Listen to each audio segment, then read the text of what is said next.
Hello guys, आप सभी का हमारे यूट्यूब चैनल नीलम क्लासेस में स्वागत है। हम आपके लेकर आए हिंदी के कुछ मोस्ट इंपॉर्टेंट क्वेश्चन जो आपके प्रीवियस एग्जाम में पूछे जा चुके हैं। हम उन्हीं क्वेश्चन को डिस्कस करेंगे जो आपके एग्जाम में आपको देखने को मिलेंगे। तो आज हम हिंदी पेडागोजी के क्वेश्चन डिस्कस करेंगे। तो चलिए शुरू करते हैं। हमारा फर्स्ट क्वेश्चन क्या कहता है कि वे कथन जो किसी कक्षा विशेष या पाठ्यक्रम या कोर्स के अंत में विद्यार्थियों द्वारा अर्जित ज्ञान, कौशल और प्रकृति का वर्णन करते हैं वह कहलाते हैं। क्या कहा क्वेश्चन हमारा कि वे कथन जो किसी कक्षा विशेष या पाठ्यक्रम या कोर्स के अंत में विद्यार्थियों द्वारा अर्जित ज्ञान, कौशल और प्रकृति का वर्णन करता है वे क्या कहलाते हैं। यानी कि कहने का तात्पर्य ये क्या है कि जो कक्षा है, मतलब कक्षा में जो पाठ्यक्रम है, पाठ्यक्रम में जो अंत में विद्यार्थियों द्वारा जो ज्ञान अर्जित और कौशल है वो क्या कहलाते हैं। तो जैसे कि आप ऐसे समझिए कि जब हम किसी पाठ को पढ़ा रहे हैं, ठीक है, जब हम चैप्टर को कोई चैप्टर को पढ़ाते हैं, फिर उसके बाद तो चैप्टर ख़त्म हो जाता है, तो हम बच्चे से क्या कराते हैं, पता लगाते हैं ना कि बच्चे ने कितना सीखा। तो कैसे पता लगाएंगे, तो उसमें दिया होता है ना, बुक में एक्सरसाइज होती हैं, मैच द फॉलोइंग होता है, फिल इन द ब्लैंक्स होती हैं। तो ये सब क्या होता है, इससे हम क्या करते हैं, बच्चे के बारे में पता लगाते हैं कि बच्चे ने कितना सीखा। यही यहाँ पर बात कर रहा है। तो ऑप्शन ए कहता है संख्यात्मक प्रतिफल। तो संख्यात्मक प्रतिफल की तो कोई बात नहीं हो रही है। ऑप्शन बी कहता है बुनियादी साक्षरता प्रतिफल, तो ये भी इनकरेक्ट है। शिक्षण प्रतिफल की भी बात नहीं हो रही, यहाँ तो सीखने की बात हो रही है ना। तो ऑप्शन डी जो है वो हमारा करेक्ट हो जाएगा। अधिगम प्रतिफल की बात हो रही, किसकी हो रही है, अधिगम प्रतिफल, यानी कि लर्निंग आउटकम की बात हो रही है, यानी कि अधिगम परिणाम की बात हो रही है।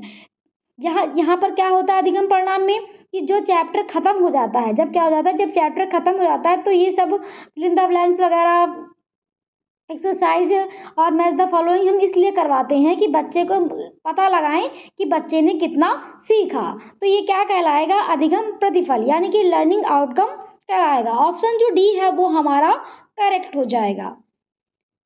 आगे देखते हैं अपना अगला क्वेश्चन। अपनी कक्षा के दौरान काल शिक्षण कराते समय आप एक ही व्यक्ति के दो चित्र दिखाते हैं। एक चित्र पहले वर्ष का है और एक चित्र जो अभी अभी खींचा गया है। आप इन चित्रों के आधार पर उस व्यक्ति के वर्तमान और भूत वह कैसा दिखता है उसकी आदतों इन पर आरंभ करते हैं कि आप किसका प्रयोग कर रहे हैं। क्या कह रहा है क्वेश्चन कि अपनी कक्षा के दौरान काल शिक्षण कराते समय आप एक व्यक्ति के दो चित्र दिखाते हैं। एक चित्र पहले वर्ष का है और एक चित्र जो अभी अभी खींचा गया है। आप इन चित्रों के आधार पर उस व्यक्ति के वर्तमान और भूत वह कैसा दिखता है उसकी इन आदतों पर आरंभ करते हैं कि आप किसका प्रयोग कर रहे हैं। क्या कह रहा है कि काल शिक्षण पढ़ाना है, पढ़ा रहे हैं, उसमें एक व्यक्ति के दो चित्र आपने दिखाए। एक चित्र जो पहले का है, एक चित्र जो अभी जस्ट खींचा गया है। इन चित्रों के आधार पर वर्तमान और भूत में वो कैसा दिखता है इस पर आप बात को आरंभ कर रहे हैं, इसका प्रयोग कर रहे हैं। तो ये क्या कहलाएगा। ऑप्शन ए कहता है शिक्षण अधिगम व्याकरण, ऑप्शन बी कहता है नियम आधारित व्याकरण, ऑप्शन डी सी कहता है निर्देशात्मक व्याकरण और ऑप्शन डी कहता है संरचनात्मक व्याकरण। तो स्ट्रक्चर की तो कोई बात नहीं हो रही, ना निर्देश देने की बात हो रही है। और जो है छोटा बच्चा है तो क्या उसको आप टेंस सिखाना है तो आप प्रेजेंट पास्ट फ्यूचर में कैसे सिखाएंगे, ये तो गलत हो जाएगा ना। हमको तो उसको क्या कराना है, नियम से नहीं सिखाना है, पेडागोजिकल ग्रामर में का यूज यहाँ पे करना है। तो क्या हो जाएगा, ऑप्शन ए जो है वो हमारा करेक्ट हो जाएगा। शिक्षण शास्त्रीय व्याकरण का यूज करेंगे, किसका करेंगे, शिक्षण शास्त्रीय व्याकरण का प्रयोग करेंगे। आगे देखते हैं अपना अगला क्वेश्चन। आप कक्षा 5 के अध्यापक हैं। आपने विद्यार्थी को पाठ्य सामग्री अच्छी तरह से पढ़ने के लिए कहा। उसके बाद आप संदर्भ और प्रसंग को ध्यान में रखते हुए प्रश्नों के उत्तर देने के लिए कहते हैं। इस प्रक्रिया के द्वारा आप विद्यार्थी को किस तरह के पठन के लिए प्रोत्साहित कर रहे हैं। क्या कह रहा है क्वेश्चन हमारा कि आप कक्षा 5 के अध्यापक हैं। आपने विद्यार्थी को पाठ सामग्री अच्छे तरह से पढ़ने के लिए कहा। उसके बाद आप संदर्भ और प्रसंग को ध्यान में रखते हुए प्रश्नों के उत्तर देने के लिए कहते हैं। इस प्रक्रिया के द्वारा आप विद्यार्थी को किस तरह के पठन के लिए प्रोत्साहित कर रहे हैं। तो ऑप्शन ए कहता है सरसरी पठन। तो सरसरी पठन तो वो होता है ना कि जिसमें हम ऊपरी ऊपरी चीज़ों को पढ़ते हैं, जैसे न्यूज़पेपर में ऊपरी ऊपरी हेडलाइन देख ली बस। तो इसकी तो बात नहीं हो रही, वो तो कह रहा है कि संदर्भ और प्रसंग में पढ़ो फिर उसके उत्तर दो।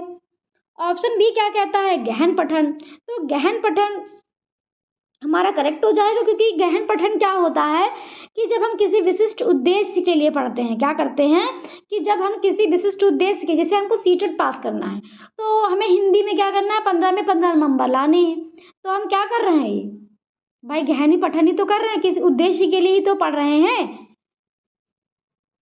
ऑप्शन सी क्या कहता है विस्तृत पठन। तो विस्तृत पठन क्या होता है कि जब हम अपने जब आदमी क्या करता है इंटरेस्ट के लिए पढ़ता है, यानी कि अपनी रुचि के लिए पढ़ता है, वो हमारा क्या होता है विस्तृत पठन।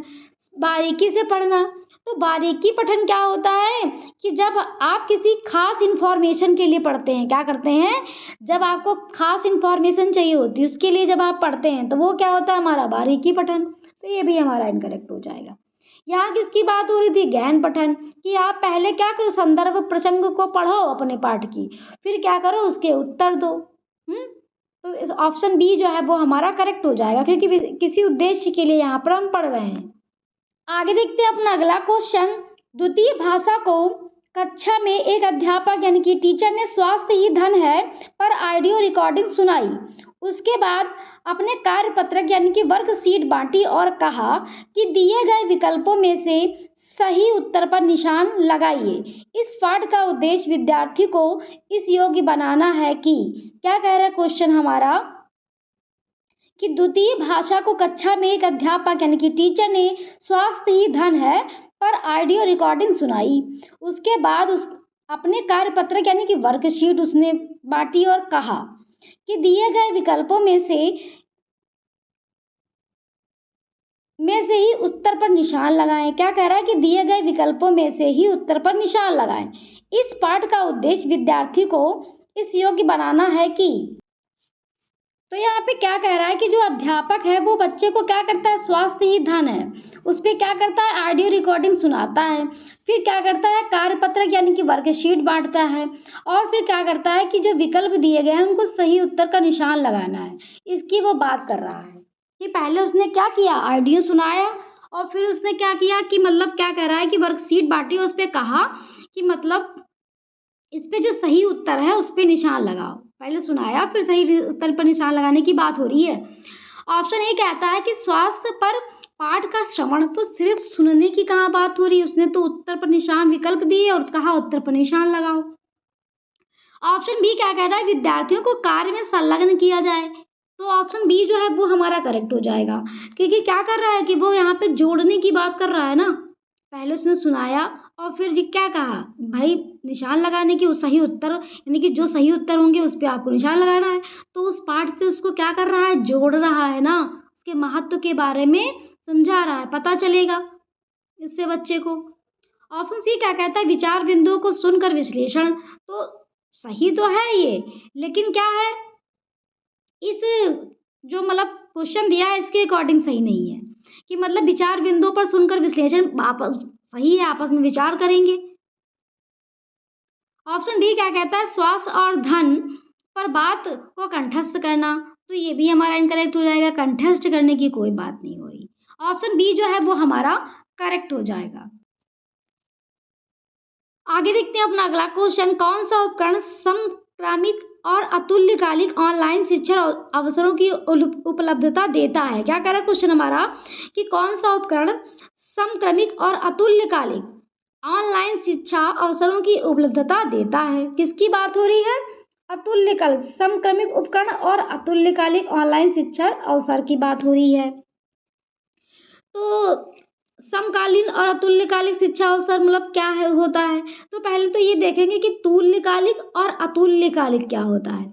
तुल्यकालिक क्या होता है यानी कि सिंक्रोनस। क्या होता है सिंक्रोनस। सिंक्रोनस में क्या होता है कि जब हम क्या करते हैं कि किसी से चैट करते हैं तो उसका जवाब क्या जाता है या कॉल करते हैं तुरंत उसका, जहाँ पर हमको क्या करें कि तुरंत फीडबैक मिल जाए, वो हमारा क्या होता है, सिंक्रोनस होता है कि जिसमें जवाब तुरंत मिलता है, जो भी प्रतिक्रिया होती है उसमें जवाब तुरंत मिलता है। वो क्या होता है, जैसे हमने कॉल की, हाँ कहा हेलो, तो हेलो हेलो हम ही थोड़ी ना बोलेंगे, उधर से भी जब हेलो आएगा मतलब तुरंत रिप्लाई आएगा, तो हेलो, हाँ हेलो, तो उधर से जब तुरंत हेलो आ जाएगा तो हाँ, तो ये क्या होगा हमारा तुल्यकालिक यानी कि सिंक्रोनस, जवाब तुरंत आ गया ना, हमने हेलो बोला, सामने वाले ने भी हेलो बोला, तो ये क्या हो जाएगा, तुरंत भैया तुरंत जवाब आया। तो ये क्या होता है हमारा तुल्यकालिक यानी कि सिंक्रोनस।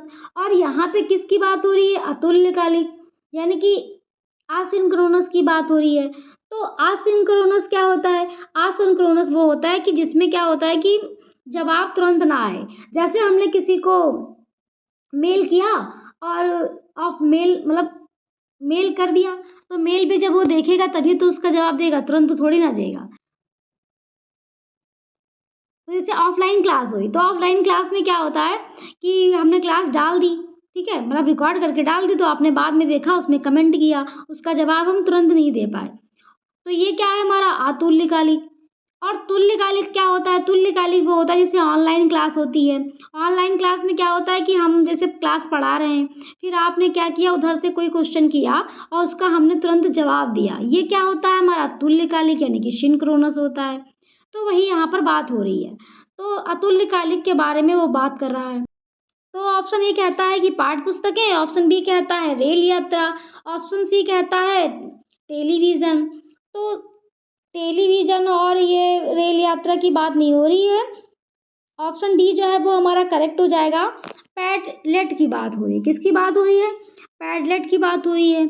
और पैडलेट होता क्या है, तो पैडलेट एक क्या होता है, ऑनलाइन उपकरण है, क्या है, ऑनलाइन उपकरण है। इसका उपयोग क्या कैसे होता है, डिजिटल बोर्ड बनाने में होता है, कि जहाँ पर छात्र शिक्षक और छात्र क्या करते हैं कि इसका उपयोग करते हैं, जैसे पाठ को चित्र चित्र और वीडियो क्या करते हैं, वीडियो के माध्यम से क्या करते हैं, देखते हैं वास्तविक समय पर क्या करते हैं, चर्चा और सहयोग की जहाँ पर शिक्षा मिलती है, वो क्या होता है हमारा पैडलेट होता है। तो ऑप्शन जो डी है वो हमारा करेक्ट हो जाएगा। आगे देखते हैं अपना अगला क्वेश्चन, प्रदूषण टॉपिक पर पाठ योजना तैयार करते समय आपका पहला चरण क्या होगा। क्या कह रहा है क्वेश्चन हमारा कि प्रदूषण टॉपिक पर पाठ योजना तैयार करते समय आपका पहला चरण क्या होगा, यानी कि आपको क्या करना है, टॉपिक प्रदूषण जो है इस पर पाठ योजना बनानी है, तो आपका पहला जो चरण होगा वो क्या होगा। ऑप्शन ए कहता है शिक्षण सामग्री का चयन, तो शिक्षण सामग्री पहले चयन कर लेंगे, पहले तो क्या करेंगे, उसका उद्देश्य तैयार करेंगे, फिर प्रस्तावना प्रश्न तैयार करेंगे, यही तो करेंगे। तो ऑप्शन बी कहता है टॉपिक को बार बार पढ़ना, तो बार बार पढ़ने की तो कोई बात नहीं हो रही। ऑप्शन सी कहता है कि उद्देश्य बनाना, तो ऑप्शन सी जो है वो हमारा करेक्ट हो जाएगा कि किसी पाठ योजना को जब हम तैयार करते हैं तो पहले क्या करते हैं, उसके उसके उद्देश्य देखे जाते हैं ना, तो ऑप्शन सी जो है वो हमारा करेक्ट हो जाएगा। और प्रस्तावना संबंधित प्रश्न क्या होते हैं, तो प्रस्तावना संबंधित प्रश्न वह होते हैं जिसमें पूर्व ज्ञान, बच्चे के पूर्व नॉलेज, जब जिसमें हम क्या करते हैं पूर्व ज्ञान से जो जुड़े क्वेश्चन पूछते हैं, तो ये होता है हमारा प्रस्तावना संबंधित प्रश्न। लेकिन यहाँ पे क्या कह रहा था कि जो पहला चरण है वो आपको बताना था, तो पहला चरण क्या है, उद्देश्य बनाना, तो ऑप्शन सी जो है वो हमारा करेक्ट हो जाएगा। आगे देखते हैं अपना अगला क्वेश्चन, आपका पालन पोषण एक गांव में हुआ है जहां भी सभी लोग हिंदी बोलते हैं और आपने यह भाषा बिना विद्यालय गए सीख ली। बाद में जब आप विद्यालय गए तो आपने अंग्रेजी संस्कृत हिंदी और उर्दू सीखी। अब आप अंग्रेजी भाषा प्रवाह के साथ बोलते हैं, अंत में आपकी प्रथम भाषा कौन सी है। क्या कह रहा है क्वेश्चन हमारा कि आपका पालन पोषण एक गांव में हुआ है जहां सभी लोग हिंदी बोलते थे और आपने यह भाषा बिना विद्यालय गए सीख ली। बाद में जब आप विद्यालय गए तो आपने अंग्रेजी संस्कृत हिंदी और उर्दू सीखी। अब आप अंग्रेजी भाषा प्रवाह के साथ बोलते हैं, अंत में आपकी प्रथम भाषा कौन सी है। यानी कि क्या कह रहा है कि आपने जो है आपका पालन पोषण तो गांव में हुआ था, लेकिन आपने क्या किया कि वहाँ आपने हिंदी बोलना सीखा, फिर जब स्कूल गए तो वहाँ अंग्रेजी संस्कृत हिंदी उर्दू बोलना सीखा और अंग्रेजी प्रवाह के साथ बोलते हैं। प्रथम भाषा कौन सी थी, तो प्रथम भाषा तो आपकी हिंदी ही थी ना, अंग्रेजी उर्दू तो आपने विद्यालय में से आकर सीखी। प्रथम भाषा की बात कर रहा है, तो प्रथम भाषा कौन सी थी? हिंदी। तो ऑप्शन बी जो है वो हमारा करेक्ट हो जाएगा। आगे देखते हैं अपना अगला क्वेश्चन। अध्यापन की दुनिया में प्रवेश करने के बाद आपने अनुभव किया कि पाठ्य पुस्तक की शुरुआत में सुसुगीत और चित्रकथाएं होती हैं और अंत में वर्णमाला होती है। भाषा शिक्षण शास्त्र में इस प्रकार की व्यवस्था किस उपागम के अंतर्गत आती है? क्या कह रहा क्वेश्चन हमारा कि अध्यापन की दुनिया में प्रवेश करने के बाद आपने अनुभव किया कि पाठ्य पुस्तक की शुरुआत में सुसुगीत और चित्रकथाएं होती हैं और अंत में वर्णमाला होती है। भाषा शिक्षण शास्त्र में इस प्रकार की व्यवस्था किस उपागम के अंतर्गत आती है? यानी कि क्या कह रहा है कि जब आप अध्यापन करने गए तो जब प्रवेश किया तो उसमें पाठ्य पुस्तक में क्या दिया होता है? सबसे पहले शिशुगीत दिए होते हैं, कथाएं दी होती हैं, चित्र दिए होते हैं और पाठ के जो पाठ होती है उसके अंत में वर्णमाला दी होती है, जो प्राइमरी क्लास में होता है। क्या होता है कि पहले उसमें क्या करते हैं? सुसुगीत दिए होते हैं भाई, गीत के माध्यम से, कविताओं के माध्यम से बच्चा सीखता। चित्र बढ़िया बढ़िया प्रिंट चित्र दिए होते हैं और क्या होता है कि कथाएं कविताएं दी होती हैं और उसके बाद में वर्णमाला बच्चा सीखता है। अंत में आखिरी में वर्णमाला अंत में दी होती, बुक में आपने देखा होगा। तो ऑप्शन ए कहता है इलेक्ट्रिक उपागम यानी कि उदारवादी, तो उदारवादी की कोई बात नहीं हो रही। ऑप्शन बी कहता है सौंदर्य उपागम, सौंदर्य उपागम की भी बात नहीं हो रही है। ऑप्शन सी कहता है बॉटम अप उपागम। ऑप्शन डी कहता है टॉप डाउन उपागम। तो पहले तो हम ये देखेंगे कि बॉटम अप और टॉप डाउन होता क्या है। तो टॉप डाउन और बॉटम अप होता क्या है? तो बॉटम अप ये होता है कि जिसमें क्या होता है कि पहले तो हम ये देखेंगे टॉप डाउन क्या होता है। तो टॉप डाउन ये होता है कि जिसमें हम क्या करते हैं, पहले वर्ण सीखते हैं, फिर शब्द सीखते हैं, फिर वाक्य सीखते हैं। और जैसे इसमें क्या दिया हुआ है, सुसु ने पहले सुसुगीत सीखा, फिर चित्र सीखे, फिर मतलब कविताएं कहानी सीखी। तो ये क्या कहलाएगा हमारा? यानी कि टॉप पर जाने की बात हो रही ना, मतलब नीचे से ऊपर के जाने की बात हो रही है। तो ऑप्शन जो डी है वो हमारा करेक्ट हो जाएगा, क्योंकि इसमें किसकी बात हो रही है? टॉप झलक नीचे से ऊपर जाने की बात। और बॉटम अप क्या होता है? बॉटम अप ये होता है कि ऊपर से नीचे आने की बात होती। यहीं पे कहता है कि पहले वर्णमाला बच्चे ने सीखी, फिर कथाएं सीखी, फिर चित्र सीखा, फिर सुसुगीत सीखा। तो ये क्या हो जाता हमारा? बॉटम अप हो जाता, यानी कि ऊपर से नीचे की आने की बात होती। यहाँ से नीचे से ऊपर के जाने की बात हो रही है।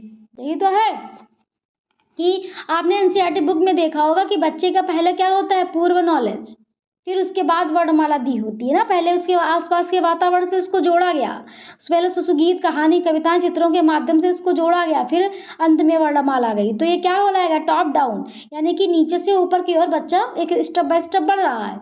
और बॉटम अप क्या होता है? बॉटम अप ये होता है कि पहले बच्चे ने वर्णमाला सीखी, मतलब वर्णमाला पे गया, फिर कहा कथाएं पे गया, चित्र पे गया, कविता, यानी कि नीचे की ओर, बॉटम से अपनी ऊपर से नीचे की ओर गिरने की बात हो रही है। तो ये हमारा क्या हो जाएगा? बॉटम अप हो जाएगा। ठीक है, ऑप्शन डी हमारा करेक्ट हो जाएगा। आगे देखते हैं अपना अगला क्वेश्चन। शिक्षार्थियों को समृद्ध भाषाई परिवेश मिलना चाहिए और गलतियां इस बात का साक्ष्य है कि अधिगम हो रहा है, यह किसके द्वारा अनुशंसित है? क्या कह रहा है क्वेश्चन हमारा कि शिक्षार्थियों को समृद्ध भाषाई परिवेश मिलना है चाहिए और गलतियां इस बात का साक्ष्य है कि अधिगम हो रहा है, यह किसके द्वारा अनुशंसित है? यानी कि किसकी बात हो रही है? समृद्ध भाषाई परिवेश की बात हो रही है। समृद्ध भाषाई परिवेश यानी कि प्रिंट रिच इन्वायरमेंट की यहाँ पर बात हो रही है। तो प्रिंट रिच इन्वायरमेंट क्या होता है? जैसे स्कूल में दीवारों पे पोस्टर लगे होते हैं, चार्ट लगे होते हैं, ब्लैक बोर्ड पर कुछ ना कुछ लिखा होता है, ये क्या होता है? हमारा प्रिंट रिच इन्वायरमेंट होता है। कह रहा है कि गलतियां इस बात का साक्ष्य हैं कि अधिगम हो रहा है। तो गलतियां क्या हैं कि मतलब गलतियां जो क्या होती हैं बच्चे के अधिगम में बहुत महत्वपूर्ण है। हमने कई बार आपको वीडियो में बताया है कि बच्चा क्या करता है, गलतियों से ही बच्चा सीखता है। तो ऑप्शन ए कहता है कि यह क्या है? तो ऑप्शन ए कहता है व्यवहारवादी। तो व्यवहारवादी की बात किसके लिए होती है? व्यवहारवादी जो होता है वो अध्यापक केंद्रित होता है, यानी कि टीचर जहाँ पर सक्रिय होता है, रटने की बात कर रहा है। तो ये हमारा इनकरेक्ट है। ऑप्शन बी कहता है मानवतावादी, तो मानवतावादी की बात नहीं हो रही। ऑप्शन सी कहता है रचनात्मकवादी, तो रचनात्मकतावादी ऑप्शन सी हमारा करेक्ट हो जाएगा। उसी की यहाँ पर बात हो रही है जहाँ पर बाल केंद्रित तक की बात हो, बालक के हित की बात हो, बच्चे के हित, जहाँ पे बच्चा करके सीखे। तो यही तो प्रिंट रिच इन्वायरमेंट होता है कि जहाँ पर मतलब सब चीज़ें लिखी होती हैं, बच्चा देख कर उनको सीखता है। और गलतियाँ क्या हैं इसमें? गलतियाँ जो है महत्वपूर्ण हिस्सा है। आगे देखते हैं अपना अगला क्वेश्चन। भाषा शिक्षण के लिए प्रतिदिन काम में आने वाली सामग्री का पालन करना क्या कहलाता है? क्या कह रहा है क्वेश्चन हमारा कि भाषा शिक्षण के लिए प्रतिदिन काम में आने वाली सामग्री का प्रयोग करना क्या कहलाता है? तो प्रतिदिन काम में आने वाली सामग्री प्रयोग करना क्या कहलाएगा? ऑप्शन ए कहता है शिक्षण सामग्री, ऑप्शन बी कहता है वस्तुएं, वास्तविक वस्तुएं, रियलिया, ऑप्शन बी कहता है भाषा खेल और ऑप्शन डी कहता है पाठ्य पुस्तकें। तो पाठ्य पुस्तकें और भाषा खेल और शिक्षण सामग्री की बात नहीं हो रही। ऑप्शन क्या मतलब क्या कह रहा है कि भाषा शिक्षण, आप शिक्षण करा रहे हैं तो प्रतिदिन जो काम वाली सामग्री इसको क्या कहेंगे? वास्तविक सामग्री, यानी कि रियलिया। रियलिया क्या होता है कि जहाँ पर वे वस्तुएं होती हैं जो रोजमर्रा की जिंदगी से जुड़ी होती हैं, जैसे टिकट, समाचार पत्र, मानचित्र, ये सब क्या है? वास्तविक वस्तुएं, चीजें हैं। तो ऑप्शन बी जो है वो हमारा करेक्ट हो जाएगा। आगे देखते हैं अपना अगला क्वेश्चन कि भाषा शिक्षण में रचनात्मकता क्या है? क्या कह रहा है क्वेश्चन हमारा कि भाषा शिक्षण में रचनात्मकता क्या है? तो रचनात्मकता क्या होती है? यानी कि क्रिएटिविटी की यहाँ पे बात हो रही है। किसकी बात हो रही है? क्रिएटिविटी की बात हो रही है। तो क्रिएटिविटी किन बच्चों में होती है? जो आप सारे चिंतन वाले होते हैं, यानी कि जहाँ पर समस्या के क्या होते हैं? एक समस्या के कई समाधान होते हैं, वही तो होता है हमारे साथ, उन्हीं में तो रचनात्मकता होती है। जैसे असाइनमेंट कोई बनाया गया, उसके क्या होंगे? उसकी व्याख्या करने के लिए कई मतलब पॉइंट्स होंगे ना। तो वही यहाँ पे बात हो रही है कि जिसमें ओपन एंडेड क्वेश्चन, जिसमें कि कई समाधान हो, कई तरीके से आप उसको लिख सके। तो ऑप्शन ए कहता है कि किसी अवधारणा के प्रति समझ बनाने के लिए विभिन्न विषयों के प्राप्त तत्वों को मिलाना। तो ये तो हमारा इनकरेक्ट है। ऑप्शन बी क्या कहता है? खुले अंत वाले कक्षाई प्रदत्त कार्य जिनकी भिन्न भिन्न व्याख्या हो सकती हो और भिन्न भिन्न उत्तर निकल सकते हो। तो ऑप्शन बी हमारा करेक्ट हो जाएगा, क्योंकि अभी हमने आपको बताया ओपन एंडेड क्वेश्चन। अब सारे चिंतन जिसमें वाले जो बच्चे, जिसमें क्रिएटिविटी वाले, सृजनात्मकता वाले बच्चे होते हैं, रचनात्मकता वाले होते हैं, इसमें क्या करते हैं कि किसी समस्या के अनेक पहलू को वो ढूंढ लेते हैं, मतलब उनके पास क्या होता है कि एक ही प्रश्न के कई सारे उत्तर वो निकाल सकते हैं। तो ऑप्शन बी जो है वो हमारा करेक्ट हो जाएगा। आगे देखते हैं अपना अगला क्वेश्चन।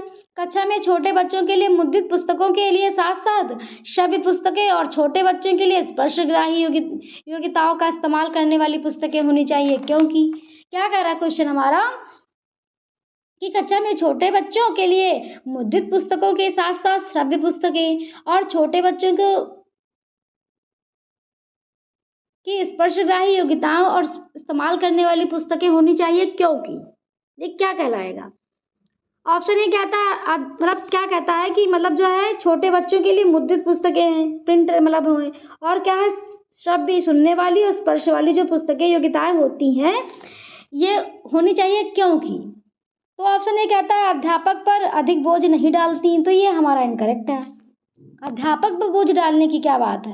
ऑप्शन बी कहता है अध्यापक को आकलन के लिए पुस्तक का प्रयोग करने की स्वायत्तता देती है, तो आकलन की तो कोई बात नहीं हो रही। ऑप्शन बी क्या कहता है विविधता वाले शिक्षार्थियों तक पुस्तकें अधिक सुलभ बनाती हैं, तो ये भी हमारा इनकरेक्ट है। ऑप्शन जो डी है वो क्या कहता है कि कक्षा में विविधता आती है और बच्चों को विविधता बहुत पसंद है, तो ऑप्शन जो डी है वो हमारा करेक्ट हो जाएगा, क्योंकि इन सब चीज़ों से क्या होगी? विविधता आएगी, जिससे सभी प्रकार के बच्चे सीख सकेंगे।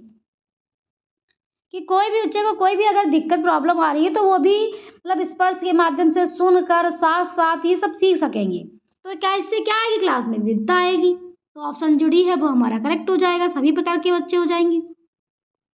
आगे देखते हैं अपना अगला क्वेश्चन। पाठ के अंत में एक अध्यापक ने अपनी कक्षा के शिक्षार्थियों को समूह में बांटा कि अभी हाल ही में पढ़े गए समाचार पत्रों के रुचिकर आलेख के बारे में बात करें। बोलने यानी कि वाचन की यह गतिविधि किस लिए है? क्या कह रहा है क्वेश्चन हमारा कि पाठ के अंत में एक अध्यापक ने अपनी कक्षा के शिक्षार्थियों को समूह में बांटा कि अभी हाल ही में जो पढ़े गए समाचार पत्र के रुचिकर आलेख के बारे में बात करें। बोलने वाचन की यह गतिविधि क्या कहलाएगी? तो क्या कर रहा है शिक्षक यहाँ पर कि जो पाठ के अंत में जो बातचीत उसने की, पहले तो उसने बच्चों को समूह में बांटा, फिर क्या कहा जो पाठ के जो रुचिकर आलेख हैं, ठीक है, उनके बारे में क्या करना है, बातचीत करनी, यानी कि बोलने की बात हो रही है। तो ऑप्शन बातचीत आपस में चर्चा पर करेंगे। तो ऑप्शन ए कहता है निर्देशित, तो निर्देश देने की कहाँ बात हो रही है। ऑप्शन बी कहता है नियंत्रित, तो नियंत्रित करने की भी बात नहीं हो रही। ऑप्शन सी कहता है मौखिक प्रभाव्यास, तो ऑप्शन सी जो है वो हमारा करेक्ट हो जाएगा, क्योंकि वो क्या करेंगे, आपस में बातचीत करेंगे। भाई बातचीत करेंगे तभी तो वाचन होगा, बोलेंगे, तो ये गतिविधि क्या कहलाएगी, मौखिक प्रभाव अभ्यास। ऑप्शन सी जो है वो हमारा करेक्ट हो जाएगा। आगे देखते हैं अपना अगला क्वेश्चन। जब हम यह कहते हैं कि भाषा यादृच्छिक है तो इसका तात्पर्य है, क्या कहता है क्वेश्चन हमारा, कि जब हम कहते हैं कि भाषा यादृच्छिक है तो इसका तात्पर्य क्या है। तो क्या कह रहा है कि हम भाषा यादृच्छिक की यहाँ पर बात कर रहा है। तो यादृच्छिक भाषा क्या होती है कि वे भाषाई विशेषता होती है कि जिसमें हम क्या करते हैं, ध्वनि या शब्दों के किसी वस्तु या उदाहरणा से कोई स्वाभाविक संबंध नहीं होता। क्या होता है कि जहाँ पर किसी शब्द या उनके अर्थों के बीच कोई स्वाभाविक संबंध नहीं होता, वो क्या होता है, हमारा भाषा यादृच्छिक होती है। यही इसका तात्पर्य है, बताना है। ऑप्शन ए क्या कहता है कि शब्दों और अर्थों के बीच संबंध किसी ठोस कारण पर आधारित है, न कि बस यूं ही। तो ये तो हमारा इनकरेक्ट है, वो तो कह रहा है कि आधारित ना हो। ऑप्शन बी क्या कहता है कि भाषा पहले से निर्धारित सिद्धांतों का पालन करती है, तो यह भी हमारा इनकरेक्ट हो जाएगा। ऑप्शन सी क्या कहता है कि भाषा के शब्दों और अर्थों के बीच अंतर्निहित संबंध हो, तो वो तो कहता है कि संबंध ना हो भाषा और अर्थों शब्दों के बीच। ऑप्शन डी क्या कहता है कि भाषा के शब्दों और उनके अर्थों के बीच किसी प्रकार का अंतर्निहित संबंध नहीं हो, तो ऑप्शन जो डी है वो हमारा करेक्ट हो जाएगा। यही हमारा भाषा यादृच्छिक का तात्पर्य है। आगे देखते हैं अपना अगला क्वेश्चन। कक्षा 6 की अध्यापिका शब्दावली समृद्ध करने के लिए चम्मच, प्लेट, डिब्बे, परात कक्षा में लेकर आती हैं। इन्हें देखकर वह रसोई में इस्तेमाल होने वाली वस्तुओं का विवरण लिखना चाहती है।